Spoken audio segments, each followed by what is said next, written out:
Bienvenidos a este programa especial sobre Derecho Constitucional. Estamos muy emocionados de tener con nosotros a tres distinguidos abogados expertos en la materia.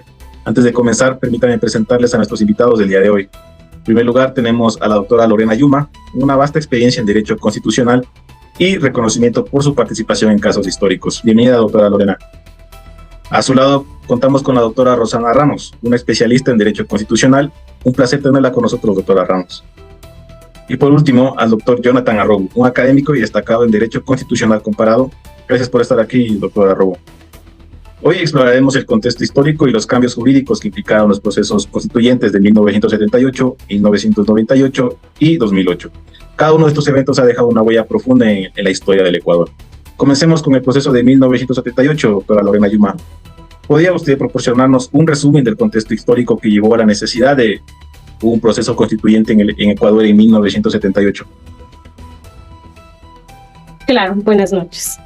En 1978, Ecuador experimentó un proceso constituyente motivado por diversos factores históricos y políticos. En ese momento, el país estaba inmerso en un contexto de inestabilidad política y tanto social, caracterizado por la ineficiencia de las instituciones gubernamentales y la falta de legitimidad de la estructura política existente. El gobierno de ese entonces, encabezado por el presidente Jaime Roldós, enfrentaba desafíos significativos, incluyendo tensiones políticas y sociales, así como una insatisfacción generalizada con la falta de presencia y participación ciudadana en el sistema político. Además, a la crisis económica y las demandas de diversos sectores de la sociedad ecuatoriana contribuyeron a la necesidad de plantear la estructura constitucional del país. Está diciendo que entonces, ¿cuáles fueron los factores políticos, sociales y económicos más influyentes para tener esta decisión de llevar a cabo la constituyente de 1978? Bueno, la convocatoria a la constituyente de 1978 fue impulsada por una intersección de factores políticos, como te decía, sociales y económicos. También te estaba diciendo que en ese momento la nación enfrentaba desafíos significativos, que existía una revisión profunda de ese marco constitucional. Desde una perspectiva política, la inestabilidad era palpable en el país. La falta de eficacia de las instituciones gubernamentales y la percepción generalizada de corrupción y falta de representatividad de generación hacían tensiones políticas considerables. La sociedad ecuatoriana demandaba un cambio en el sistema político para restaurar la confianza en las instituciones. En el ámbito social, podríamos decir que diversos sectores expresaban su insatisfacción con la estructura existente. Grupos marginados y desafavorecidos también buscaban un reconocimiento más equitativo en términos de derechos y participación. La necesidad de abordar demandas sociales específicas como la inclusión, la justicia social, se convirtió en un catálogo para la convocatoria de la constituyente. Y por último, podríamos decir que a nivel económico la crisis también afectaba al país, desempeñando un papel crucial. Las dificultades económicas eran muy tensas, tanto sociales y políticas, haciendo evidente la urgencia de reformas estructurales para abordar los desafíos económicos y promover un desarrollo más equitativo.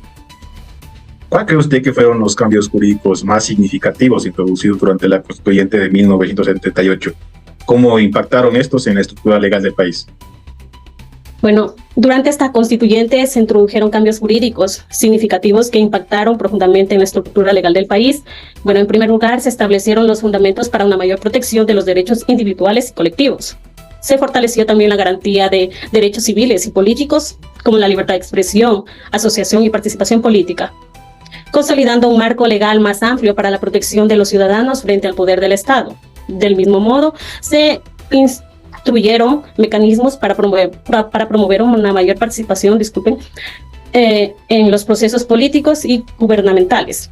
La constituyente reconoció la importancia de la democracia participativa y estableció disposiciones para facilitar la consulta popular y la participación directa de la ciudadanía en la toma de decisiones políticas importantes. Otro aspecto crucial también fue la redenificación del sistema de gobierno. La constituyente de 1978 estableció las bases para un sistema presidencialista con una clara separación de poderes entre el ejecutivo y legislativo y judicial, fortaleciendo así los mecanismos de control y equilibrio entre los distintos órganos del Estado. Por último, también se realizaron reformas significativas en el ámbito de la administración de justicia. Se establecieron disposiciones para fortalecer la independencia del Poder Judicial y garantizar un acceso más equitativo a la justicia para todos los ciudadanos, lo que contribuyó a la consolidación del Estado de Derecho en el país. ¿Cómo fue la participación ciudadana en el proceso constituyente de 78? ¿Hubo mecanismos específicos para incluir las voces de diversos sectores de la ciudad, de las sociedades?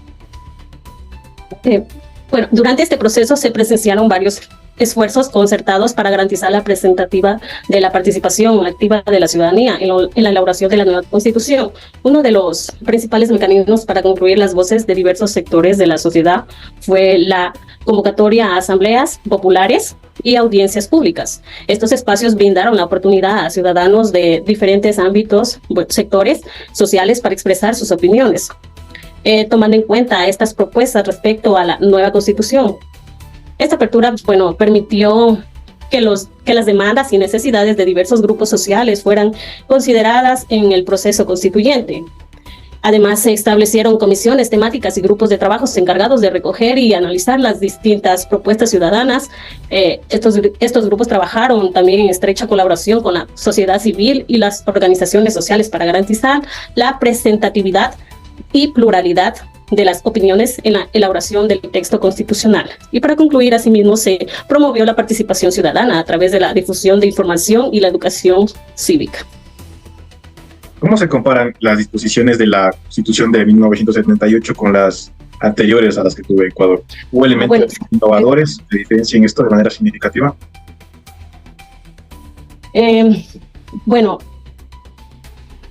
La Constitución de 1978 en Ecuador trajo consigo cambios significativos que la diferenciaron de las constituciones anteriores, porque se destacó prácticamente por ampliar los derechos individuales y colectivos, reconociendo una gama más amplia de derechos civiles, políticos, sociales y económicos y culturales.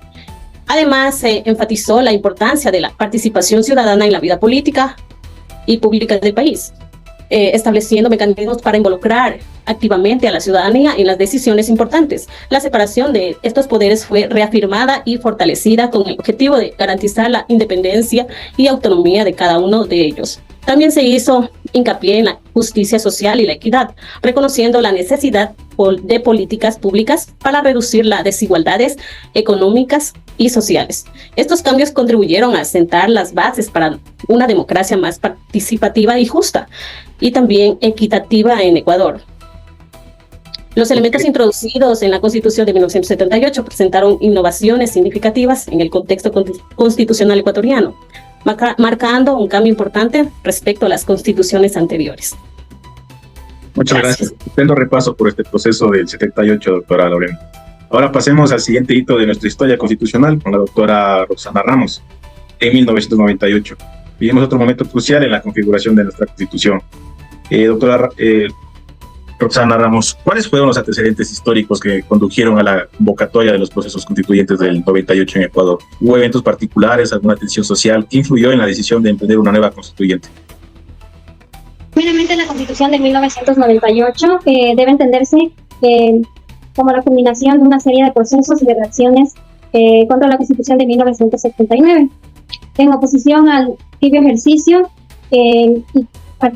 como política de Estado bajo las presidencias de Roldós, Borja y Hurtado, y sobre todo con las demandas sociales subvaloradas, con el avance de lo que en Ecuador se conocen como derechas económicas y políticas.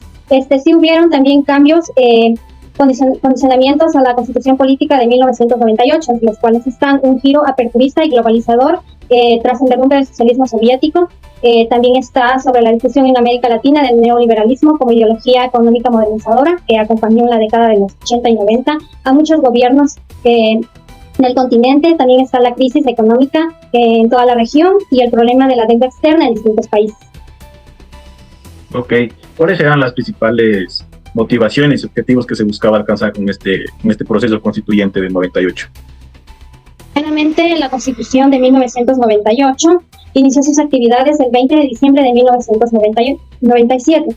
Al inicio fue presidida por Hurtado y concluyó con la presidencia de Montes de Oca. La mayoría de sus integrantes decidió ante sí transformar la Asamblea Constitucional en constituyente, lo que abrió oportunidad para dictar una nueva carta política, la cual fue aprobada el 5 de junio de 1998 en la ciudad de Riobamba y entró en vigencia en agosto en ese mismo año con la posesión de Yamin Nawab. A comienzos de los 90 toman como iniciativa a los pueblos indígenas, en torno a los cuales se agrupan en movimientos ciudadanos y se destaca el problema de la identidad, que sería un factor importante para la formulación de la Constitución del 98. En ese instante, la constituyente trata de resolver esta crisis política e integra varias demandas en términos de derechos y participación, pero con límites, debido al énfasis en la gobernabilidad y consagración del mercado como eje del desarrollo. Como objetivos que se tiene para alcanzar los procesos constituyentes de 1998 están reconocer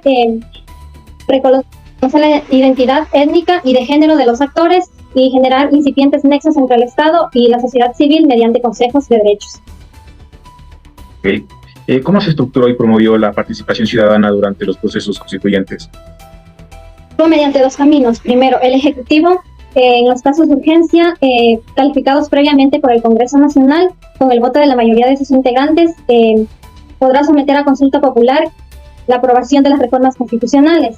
Pero aquí se debe observar que no se accede directamente al soberano, sino que la aprobación será sometida a los poderes constituidos. Segundo, procederá cuando el Congreso Nacional no conozca, no apruebe o haya negado las reformas en un término de 120 días, contados a partir del plazo del vencimiento de un año.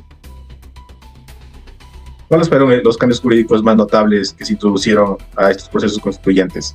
¿Y cómo transformaron también este panorama en el ámbito legal del Ecuador? Hay muchos cambios en términos de derechos. Entre ellos están el derecho a la identidad étnica de las mujeres, de los niños y de los ancianos. También se incorporó la protección del medio ambiente con la participación de la comunidad. Se aseguró el bienestar, el habeas data, el amparo y la defensoría del pueblo. En sí, la Constitución del 1998 destaca las normas fundamentales y ampara los derechos y las libertades, organiza el territorio. También está lo que es impulsa el desarrollo y la economía. Incorporaron disposiciones novedosas en términos de derechos individuales o garantías de estructura institucional. En cuanto a los avances en derechos constitucionales, pues definía al Estado ecuatoriano como multinacional y plurinacional, consagró el neoliberalismo y retrocedió en relación con el papel del Estado en la economía como principio movilizador del desarrollo nacional desde la Constitución de 1929. La Constitución de 1998 señala que son de propiedad inalienable e imprescriptible del Estado los recursos naturales no renovables y en general las riquezas del subsuelo y las otras áreas cubiertas por el mar territorial. En cuanto a los poderes, el gobierno del Ecuador es popular, es representativo, es electivo y responsable. Aquí se establecieron tres poderes: el ejecutivo, el legislativo y el judicial. En cuanto a derechos, a nombres y artículos, pues la Constitución de 1998 posee 40 derechos fundamentales y 284 artículos. Increíble, doctora Ramos. Nos ha proporcionado una visión clara de la importancia del proceso de 1998. Ahora demos paso al doctor Jonathan Arrobo. El año 2008 marcó otro capítulo en nuestra historia constitucional, muy innovadora de hecho. Díganos los procesos constituyentes del 2008 en Ecuador. ¿Cuáles fueron los eventos y factores que condujeron la convocatoria del proceso constituyente del 2008? Un saludo. Los factores que condujeron a la convocatoria de los procesos constituyentes del año 2008 en el Ecuador se dio a la redacción de una nueva constitución que fue aprobada en referéndum el 28 de septiembre de 2008. Esta convocatoria dio con la creación de una nueva Asamblea Constituyente de 2008, la cual se basó en el decreto 472 emitido por el exmandatario del Ecuador, el presidente Rafael Correa, ya que en este decreto se estableció las bases para la conformación de una Asamblea Constituyente, la cual tendría la tarea de redactar una nueva constitución para el país. Este mismo proceso fue motivado por la necesidad de superar crisis políticas, sociales y económicas, así como por la demanda de cambios estructurales en el sistema político.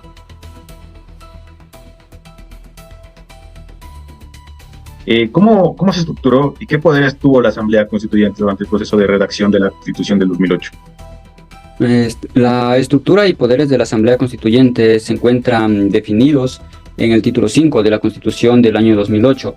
En lo que este título establece las disposiciones específicas sobre la Asamblea Nacional Constituyente, que tuvo amplios poderes para proponer y discutir cambios constitucionales por lo que la Asamblea tuvo la facultad de aprobar la nueva Constitución y convocar al referéndum para su ratificación. ¿Cuáles fueron las principales innovaciones en términos de derechos individuales y garantías constitucionales introducidas a esta Constitución? Las innovaciones en términos de derechos individuales y garantías constitucionales se encuentran detallados en varios artículos de la Constitución de 2008. Por ejemplo, el reconocimiento de los derechos de la naturaleza, el cual está estipulado en el artículo 71, en el cual se destacan los derechos colectivos de los pueblos y nacionalidades, y entre otros más. Tenemos los artículos 57 y 63, en el cual se da paso a los derechos de la diversidad cultural. Se realizaron tal vez modificaciones significativas en la estructura del Estado ecuatoriano, como la creación de nuevas instituciones o la redefinición de roles y competencias. Sí, las modificaciones más significativas en la estructura del Estado se reflejan en varios artículos, destacando la creación de nuevas instituciones como la Defensoría del Pueblo, el artículo 212, la redefinición de roles y competencias de Poder Ejecutivo, Legislativo y Judicial, así como la descentralización y autonomía de gobiernos locales y regionales, estipulado en los artículos 238 y 261. ¿Cómo se compara esta nueva Constitución a las antiguas constituciones que ha tenido el Ecuador? La comparación entre la Constitución de 2008 y las constituciones anteriores se encuentra en el preámbulo y disposiciones transitorias de la Constitución de 2008, ya que se destaca la ruptura con modelos anteriores, la búsqueda de una sociedad justa, equitativa, inclusiva y plurinacional, y la introducción de principios novedosos como el buen vivir, los derechos a una educación y los derechos de la naturaleza sobre todas las cosas para poder mantener lo que es la flora y fauna del Ecuador. Ok, estamos muy agradecidos por sus análisis enriquecedores. Con esto hemos recorrido 3 periodos cruciales en la evolución de nuestros derechos constitucionales. Quiero expresar mi profundo agradecimiento a nuestros distinguidos invitados, la doctora Lorena Yuma, la doctora Rosana Ramos y el doctor Jonathan Robo. Han brindado una perspectiva extraordinaria sobre los procesos constituyentes que han moldeado nuestra realidad. Una muy buena noche y hasta luego.